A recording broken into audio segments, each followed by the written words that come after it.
अब ऋषिजीले त भेटिहाल्नु भयो यसपालि। अहिले आएर म तपाईँहरूसँग यहीँ भन्नुहुन्थ्यो, रौतहटमा पनि त्यही भन्नुहुन्छ फेरि गएर। अब ऋषिजी तपाईँले बुझ्नुभयो नि, उखु बोक्दा पनि काम लागेन, जुलबी हाल्दा पनि काम लागेन। काम लाग्यो त। कति दुखी मान्छे, कति दुखी मान्छे। उखु पनि बोक्दैछ, रुपी पनि छ, बिउ पनि काट्दैछ, एक एक भोट्दैछन्, चटपटे पनि बनाइदिएछ, ओह्रालो पनि मार्दैछ, चुम्मा पनि खाइदिएको छ। हेर्नुहोस्, राम्रो काम गरे मान्छेले राम्रो काम गरेको भए सुनिल शर्मालाई भोट दिइहाल्थ्यो। त्यो गणेश कार्की कहाँ गएर जित्यो। अब अहिले त्यहाँका मान्छेहरू हुँदैछन्। 100वटा एम्बुलेन्स मार्यो त्यो मान्छेले। भाइ 1000 मान्छेलाई पढाए हो डक्टर, एमबिबिएसमा त 1000 मान्छेलाई है। उसको गाउँका मान्छे, उसको एरियाका मान्छे, 3 नम्बर क्षेत्रका मान्छेलाई नि भाइ फ्री ट्रिटमेन्ट थियो। गर्नु गर है, राम्रो काम गरेको। हेर्नुहोस्, आज त्यो सुनिल शर्मालाई लडाए है।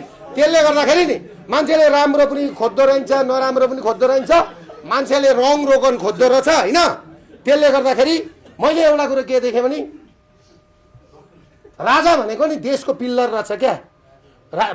घरको पर्दा जस्तो होइन क्या। पर्दा त फेर्दा हुन्छ, पर्दा फेर्दा हुन्छ क्या, रङ्गी चङ्गी पर्दा हाल्दा हुन्छ, तर पिल्लर भनेको फेरिँदैन। त्यसले गर्दाखेरि गान्धी सरहरू जस्तो मान्छे हुनुहुन्छ, दिनेश त्रिपाठी जस्तो मान्छे हुन्छ। गणतन्त्रमा पनि राज संस्था खोजौँ, राज संस्था खोजौँ, हिन्दू अधिराज्य राखौँ, आफ्नो मौलिकता हुन्छ, आफ्नो सबै कुरा बचाउँ। हामी त्यो भन्ने बच्छौँ भन्दै यो समय दिनुभएकोमा सबैलाई धन्यवाद पनि दिन चाहन्छु। तपाईँहरूले राम्रोसँगले शीर्षक बनाएर यो चाहिँ म्याटर पुर्याइदिनु होला ठाउँ ठाउँमा।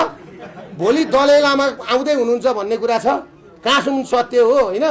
अब यो मुलुक दलाई लामाको देश नबनोस्। भ्रष्टाचारलाई त जति कारवाही गर्नुहुन्छ गर्नुहोस्। अब मलाई त केही पनि छैन, म त केही गरेको पनि छैन। मलाई पनि लगेर कारवाही गर्नुहुन्छ भने गर्नुहोस्, भेट्नुभयो भने होइन। ल